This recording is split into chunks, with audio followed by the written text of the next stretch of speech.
Hello, this is Rose Fatal. If prostitution is strictly outlawed in Thailand, why can it be seen everywhere? In today's video, I'll be sharing an interview with a Thai insider who reveals how deep Thailand's corruption runs. Thailand is known as the sex capital of the world, despite prostitution being highly illegal here. Red light districts are rampant across the country. Here is an accurate depiction of what can be expected during any given night when strolling down Walking Street in Pattaya.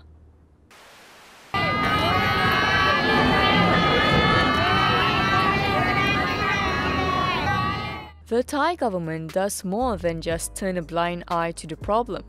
They claim that prostitution doesn't even exist in Thailand.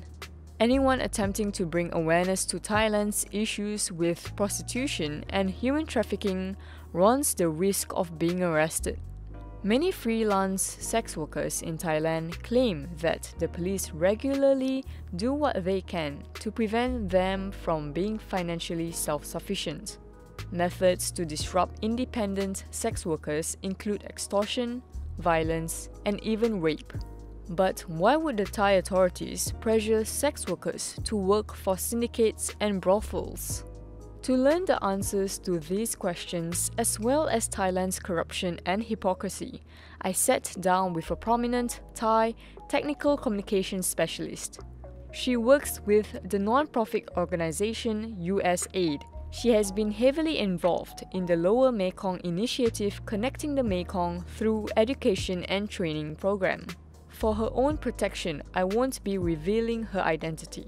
I am very grateful to her for being brave enough to agree to be interviewed. In her candid answers, she had some truly shocking insights into the state of corruption in Thailand.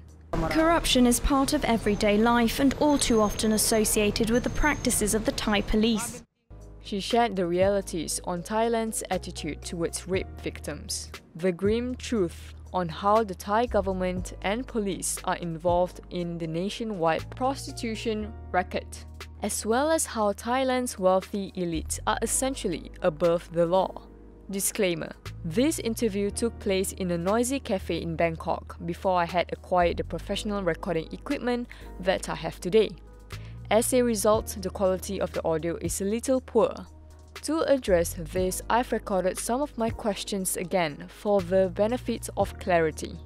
In Thailand, prostitution is illegal, yet you can find it absolutely everywhere.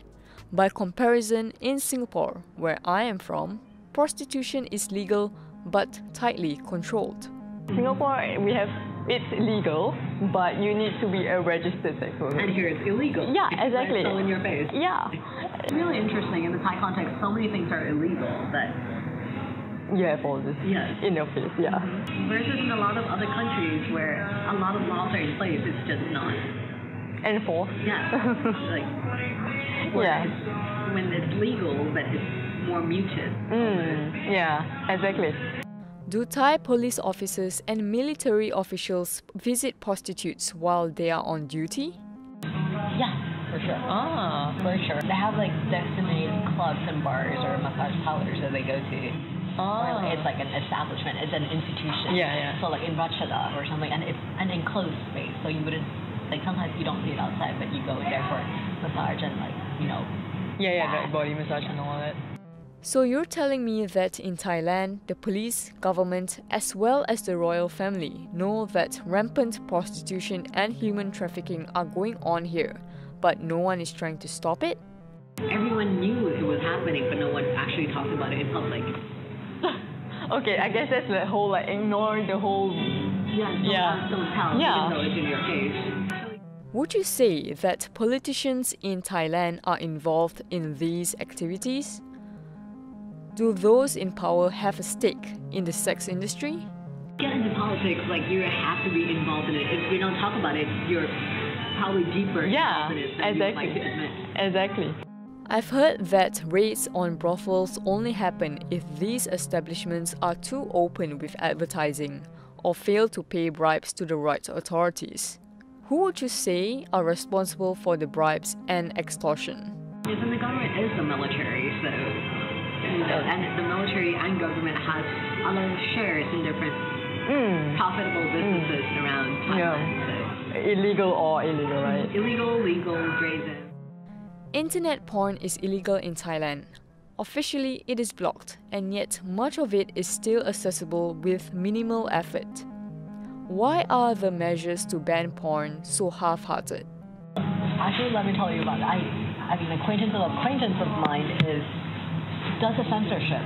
Oh, okay. Of it, and he's like the biggest sleazebag ever, and like watches a lot of porn. So it's his job to censor these things, but he actually lets a lot of it out because he likes porn. Okay, now I know. Slap and Kiss TV drama is very popular in Asia, despite many accusing it of indirectly promoting rape culture. It usually plays out like this. A woman slaps a guy for behaving badly towards her. He reacts by forcefully kissing her, against her will. Her sexual urges take over and she willfully stops resisting him. Why is slap and kiss so predominant in Thai media? I think because in Thai society the girls aren't supposed to initiate any sexual contact or have sexual needs. So you can't be proactive about it. So what you can do about it is be angry and non-sexual, which then leads the guy to then approach you. So it's something that Thai girls can't admit that they have, and so this is like a context where they can release themselves and be free from the responsibility of sexual needs because the guy's initiating. Does this affect Thai society? And if so, how? For sure, and rape is actually quite normal. A lot of women have been raped, but when they speak out about it, not much has been done. Or like, they go to the police, but the police doesn't do anything. Even if they're rich, like usually the victims get blamed. Why were you in that area at night, at that time? Why were you dressing that way? If you're dressing that way, you're kind of inviting things, then like you shouldn't do that. Like you know better to not go there at night alone dressing like that. And not just men, women, other women do the same. To the victim of the woman. Wow. Like, why would you dress that way? You're a lady. International misogyny all over. In Thailand, can a woman bring legal charges against her rapist? Or would she be seen as losing face? In the Thai context, losing face means a person is publicly humiliated and disgraced.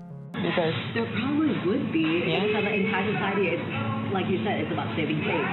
So if you went through that, that's you losing face in a way. People would say that directly, but you're almost damaged goods. How might the situation differ if it was a wealthy Thai lady who was pressing charges against a poor man? You probably could get him in jail if you can make it as a big scene. I assume that if you're a wealthy Thai lady, you'd probably get rid of him in some other way or hire some justice in some other way, not in the formal. There's a lot of impunity in terms of what the rich can do. Could you give a specific example of how the wealthy elite in Thailand are above the law? What about the case with Premchai Karnasuta, the Italian Thai millionaire who got caught illegally poaching a highly endangered panther within a conservation area?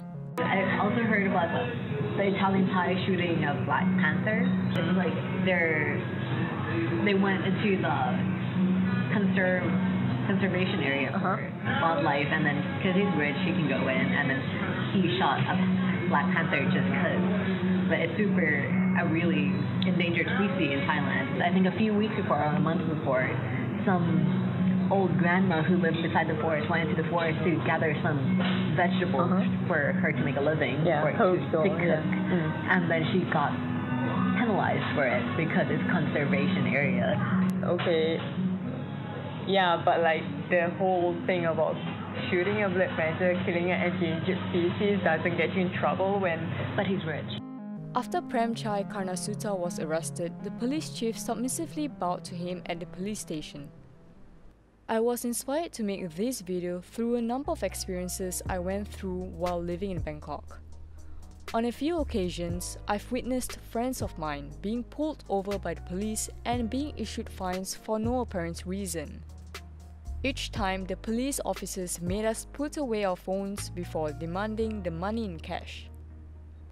Essentially, the cops would pull over expensive cars and issue bogus fines to their drivers. My friends told me that this form of police extortion was an accepted part of life in Bangkok. The police only have one idea in their heads, to rip off the people, and if they don't, then they're demoted. We're the ones who pay, and they're required to give the money to their superiors. Everyone knows about this. Things played out quite differently when driving with a particularly wealthy Thai friend of mine. The police officer checked her driver's license and realized that she was part of a powerful high-so family. He quickly apologized, then let us go. I had never seen anything like that before. It is sad to see Thailand plagued by such extreme systemic corruption. People need to continue reporting on it if there is to be any hope for bringing about positive change. If you found this video interesting, please remember to give it a like, subscribe, and ding the bell for notifications on my future work. This has been Fatally Honest. Ciao.